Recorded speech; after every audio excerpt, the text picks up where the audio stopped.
Welcome to Not Milk Never Milk. Subscribe if you're lactose intolerant. You start inside a local script in Starter Player Scripts.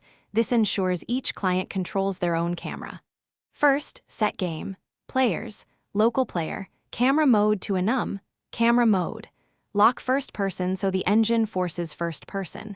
Then set camera min zoom distance and camera max zoom distance to 0. 5 to eliminate zoom.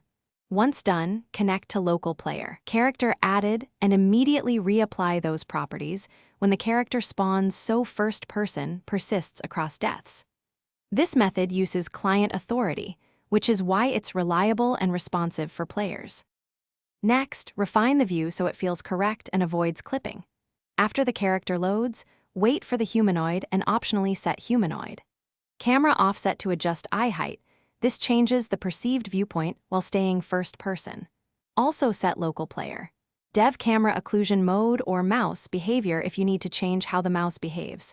Clamp camera min/max zoom distance so no third person sneaks in. Make sure to reapply these every time the character respawns, because Roblox resets camera state on respawn.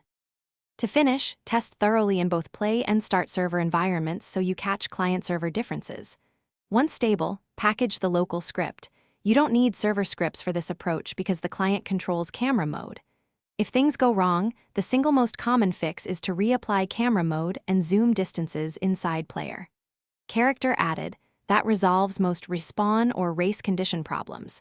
If players report clipping, tweak humanoid. Camera offset, or add a simple camera collision handler to push the camera out of geometry.